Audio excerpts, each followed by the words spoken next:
오늘 말씀의 제목은 성령에 발맞추어라는 제목으로 말씀을 전하겠습니다.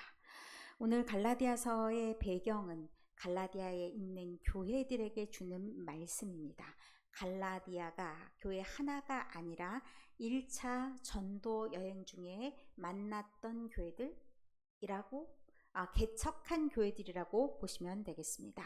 비시디아 안디옥을 포함해요. 이고니온, 누스드라, 더베 이런 곳들이어서 사도행전 13장, 14장을 참조하시면 그런 교회들이 어떻게 생겨났는지를 알게 될 겁니다. 첫 씨앗을 누가 뿌렸냐? 바울이 뿌렸는데 이 상태 그대로 되어 있으면 아마도 오늘과 같은 그런 내용으로 이들에게 말씀을 더하지는 않았을 수 있습니다. 그러나 뭔가 문제가 있어서 이들에게 지금 이와 같은 분위기로 이야기를 하고 있다 생각하시면 됩니다. 우리가 어떤 상태를 쭉 유지한다는 것이 사실 쉽지가 않습니다. 어제는 장맛비가 엄청 많이 내렸습니다. 제가 어제 교사대회가 있어서 청주제일교회를 다녀왔는데 청주제일교회 갈 때 비가 조금 오나 했더니 갑자기 쏟아지고 올 때도 조금 오나 했더니 갑자기 또 쏟아지고 그래서 원하지 않는 비를 거의 쫄딱 맞는 그런 상황이 됐습니다. 안 올 줄 알고 잠깐 나간다고 나간 것이 그렇게 푹 젖게 되더라고요. 어제와 같은 상황이 또 오늘 계속 연결되는 건 아니죠. 환경이 변화되면 뽀송뽀송 이렇게 날씨가 될 수 있습니다. 기온도 확 차이가 나죠. 외부의 환경에 따라서 우리는 그대로인데 바뀌는 것들이 생기기 마련입니다. 이것을 우리 기독교인들에게 적용하면 어떻게 볼 수 있을까? 하나님이 우리를 선택하셔서 주의 자녀 삼아 주셨다. 이 상태, 이 몸 이대로 그대로 있는데 사실은 우리는 외적인 상황에 따라서 참 많은 변화를 경험하게 됩니다. 그래서 흔들리지 않고 그대로 가지고 있는 것이 있어야 되는데 내가 그걸 가지고 있는지 가지고 있지 않은지조차 흔들리는 상황. 그것이 오늘 본문을 이해하는데 굉장히 큰 좋은 배경 지식이 될 것 같습니다. 그래서 사실 성령이라는 말이 굉장히 많이 반복되어 나타납니다. 뭐하러 성령이라는 말이 이렇게 많이 나왔을까? 우리가 이 말씀을 주로 어떤 배경에서 읽냐? 성령의 열매가 있어야 된다. 이쪽에 굉장히 많이 중점을 두게 됩니다. 그러면 사실 율법적인 행위와 무슨 차이가 있냐? 이런 질문을 하게 되는 그런 배경이 되기도 합니다. 그렇기 때문에 이 말씀을 가장 중점에 둬야 될 부분이, 이 말씀을 읽을 때 가장 조심해야 될 부분이 무엇일까? 겉의 외관이 아니라 우리의 속사람, 속마음의 변화, 이것이 가장 중요하다라고 볼 수가 있습니다. 그래서 여러분이 다 읽진 않았지만 그렇기 때문에 제가 앞에 있는 말씀을 좀 중요하다 생각하는 몇 개의 요절 본문들을 가져왔습니다. 3장 2절의 말씀에 보면 성령을 받은 것이 어떻게 생겨났냐? 율법을 따르면서 성령을 받았냐? 아니다. 하나님을 믿는 것이, 예수 그리스도를 믿는 것이 너에게 성령을 받은 그런 이유가 되지 않았느냐? 그렇다면 여전히 너희는 성령 안에 있어야 되는 것이고 율법을 따르겠다고 더 하겠다고 무엇을 하는 것은 옳지 않다라는 말씀을 들려줍니다. 그러면 그 사이에 변화가 있었다는 거죠. 무슨 변화가 있었냐? 바울이 복음을 전하고 나서 다른 사람들이 가만히 들어왔다는 얘기입니다. 거짓 선지자라고도 얘기하는 그 사람들이 들어와서 무엇이라고 얘기하냐? 너네도 할례를 받아야 돼. 너네도 절기를 지켜야 돼. 뭔가 부족하다고 생각하지 않니? 우리와 같이 이렇게 행해야 온전한 믿음이라 할 수 있고 이렇게 행할 때 하나님이 참 믿음이라고 인정해 주시는 거야. 그리고 어떻게 끌고 갑니까? 자꾸 목에 뭘 채워요. 멍에를 채워서 그들이 원하는 방향으로 끌고 가는 것을 보게 됩니다. 그래서 이렇게 바울이 다시 말을 하는 겁니다. 그것이 아니다. 그것이 옳지 않다. 처음 해준 말씀을 다시 기억하라 라고 말하면서 성령이 어떻게 임했는지부터 다시 말씀을 해주는 겁니다. 믿음으로 예수 그리스도를 믿을 때 너희에게 성령이 임하지 않았느냐. 그리고 또한 너희는 예수 그리스도의 자녀, 또한 하나님의 자녀됨을 알고 있다면 너희 안에 성령이 있는 것 또한 알고 있어야 되고, 너희가 종이 아니다, 끌려가는 존재가 아니라 자유함을 입은 존재라는 것도 알아야 된다는 겁니다.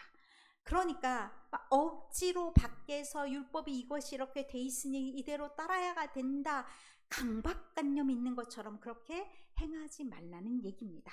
그러니 너희가 자녀이니 자유롭게, 눈치 볼 필요가 없다는 얘기죠.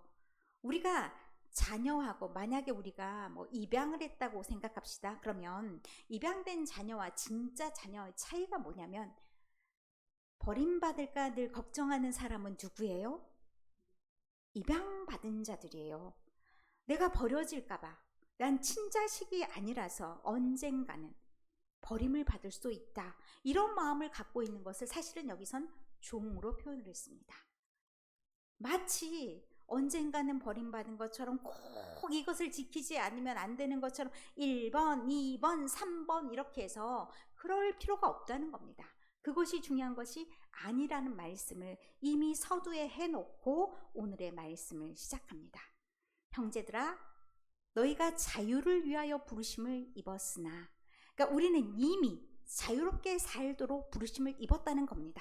우리가 믿기만 하면 하나님의 자녀가 되었으니 이제는 하나님의 유업을 받을 자로서 겁낼 것도 없고 두려울 것도 없고 내가 그 안에 정체성을 분명히 가지고 있으면 된다라고 말하면서 주신 말씀이 자유를 위하여 부르심을 입었다고 오해하면 안 된다라는 얘기를 주십니다. 어떤 오해를 하면 안 되냐? 내 마음대로 간섭하지 마, 난 내 마음대로 할 거야, 이런 자유가 아니라는 얘기입니다. 그러면 내 멋대로 행동하게 되고, 하나님의 자녀인데 내 멋대로 행동해서 그렇게 막 살라고 그렇게 하셨냐? 그것이 아니라 내가 하나님의 자녀임을 정확하게 인식하며 살아가야 된다는 얘기입니다. 하나님의 자녀는 무엇을 가지고 사는지를 13절에서 15절 말씀해 보면 들려주십니다. 무엇을 가지고 살아야 된다 말씀하십니까? 사랑으로, 오직 서로 사랑으로 살아가야 되는데, 사랑으로 말도 안 되게 종로로 타라라고 얘기합니다. 마치 종이 된 것처럼, 이 말은 정말 정성껏 섬기는 마음으로 그렇게 사랑하라는 얘기입니다. 사랑하라고 이렇게 얘기하니까 율법의 덕목으로서 사랑하라는 것이 아니라 그 마음을 다하라는 얘기로 서로 종노릇하면서 사랑하라. 잘못하면 어떻게 되냐? 15절에 말씀합니다. 서로 물고 먹으면 피차 멸망할까 한다라는 말씀입니다. 완전히 반대되는 말씀이죠. 우리가 그런 마음이 없으면, 서로에 대한 사랑이 없으면 어떻게 되냐? 서로 물고 뜯고 난리가 난다는 겁니다. 그러면 어떻게? 우리 삶이 전쟁과도 같은 삶이 될 수밖에 없다는 얘기입니다. 하나님이 우리에게 원하시는 삶은 자유를 위하여 불렀다고 그렇게 물고 뜯고 살라고, 내 마음대로 살라고 부르신 것이 아니라 사랑으로 살아라고, 나를 사랑하듯이 서로 사랑하라고 이렇게 부르셨다 말씀을 하는 겁니다. 그리고 16절부터 18절의 말씀에 보면 이 자녀로서의 자유를 또한 어떤 식으로 표현을 했냐면 성령을 따라 행하는 것으로 표현을 했습니다. 내가 이르노니 너희는 성령을 따라 행하라. 성령을 따라 행한다는 것은 육체의 욕심과는 반대된다라고 얘기합니다. 이것을 아래 25절 이 말씀에 따라 보면, 그리고 오늘 제목을 붙인 말씀에 따라 보면 보조를 맞춘다라고 얘기할 수 있습니다. 보조를 맞춘다는 것은 발걸음을 같이 한다는 얘기입니다. 옆 사람하고 같이 갈 때 그냥 앞에서 훅 먼저 치고 나가면 어떻습니까? 내가 따라가는 것 같잖아요. 그런 것이 아니라 발걸음을 같이 맞춰서 나란히 걷는 것, 이것을 보조를 맞춘다라고 얘기를 합니다. 이렇게 성령을 따라 행한다는 것은 성령의 보조를 맞춰서 이렇게 옆을 한번 보면서 그 발걸음 그대로를 따라간다라는 의미라는 겁니다. 그러면 그것은 어떤 삶과 반대되냐면 육체의 욕심, 내 마음대로 행하는 것, 그것과 반대된다는 얘기입니다. 그것의 구체적인 예가 사실 19절부터 21절의 말씀에 드러납니다. 그렇게 살다가는 어떻게 드러나는지에 대해서는 아래에 다시 얘기를 하도록 하고, 육체의 욕망과 누구가 정반대냐면 성령과는 정반대다라는 말씀을 17절에서도 다시 말합니다. 육체의 소욕, 그러니까 육체가 욕심을 갖고 있는 그것은 성령을 거스리고 성령은 육체를 거스린다. 그러니까 내 마음대로 내 뜻대로 사는 것과 성령의 삶으로 사는 것은 완전히 다르다라고 말씀을 하십니다. 그러니 성령으로 산다는 것은 율법에 얽매여 산다는 것과도 다르다라고 말씀합니다.